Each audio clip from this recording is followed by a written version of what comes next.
കേരളത്തിൽ റേഷൻ വിതരണം പുതിയ രീതിയിലേക്ക് മാറ്റാൻ വേണ്ടി നമ്മുടെ സംസ്ഥാന സർക്കാർ നടപടിയെടുത്ത കാര്യം നിങ്ങൾ അറിഞ്ഞു? അതെ, കേരളത്തിൽ റേഷൻ സംവിധാനം അടിമുടി മാറാൻ പോവുകയാണ്. 2018 മുതൽ പല മാറ്റങ്ങളും വന്നിട്ടുണ്ട്. 14,000-ലധികം റേഷൻ കടകളിൽ ഇലക്ട്രോണിക് പോയിന്റ് ഓഫ് സെയിൽസ്, അതായത് ഇ പോസ് മെഷീനുകൾ വഴി വിതരണം മെച്ചപ്പെടുത്തിയിരുന്നു. ഇപ്പോൾ ഇതാ ഇ പോസ് മെഷീനുകളെ ഇലക്ട്രോണിക് തൂക്കയന്ത്രങ്ങളുമായി ബന്ധിപ്പിക്കുന്ന പദ്ധതിയാണ് പുരോഗമിക്കുന്നത്.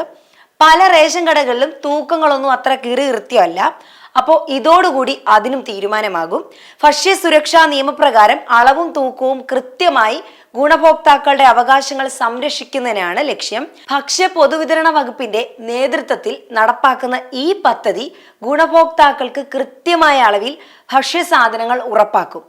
തൂക്കയന്ത്രങ്ങളുടെ വിതരണം, insulation, E post integration, warranty, AMC എന്നിവ ഇതിൽ ഉൾപ്പെടുന്നു.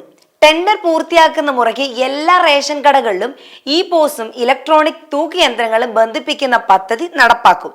ഇതിന്റെ പ്രവർത്തനം എന്ന് പറയുന്നത് ബ്ലൂടൂത്ത് അല്ലെങ്കിൽ USB വഴി തൂക്കയന്ത്രങ്ങളിൽ നിന്ന് ഡാറ്റ ഓട്ടോമാറ്റിക്കായി ഇ പോസിലേക്ക് ട്രാൻസ്ഫർ ചെയ്യുന്ന സംവിധാനമാണ്.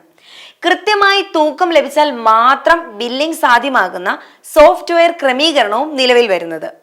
2019 തന്നെ തിരുവനന്തപുരം ജില്ലയിലെ 10 റേഷൻ കടകളിൽ നടപ്പിലാക്കിയ പൈലറ്റ് പദ്ധതി 100% വിജയകരമായിരുന്നു. പൊതുവിതരണ സംവിധാനത്തിലും കാര്യക്ഷമതയിലും മികവിലും നമ്മുടെ കേരളം ഇന്ത്യയിലെ മറ്റ് സംസ്ഥാനങ്ങളെക്കാൾ ഏറെ മുന്നിലാണ്. ഈ പദ്ധതി മറ്റ് സംസ്ഥാനങ്ങൾ മികച്ച മാതൃകയാക്കണമെന്നാണ് സർക്കാർ കരുതുന്നത്.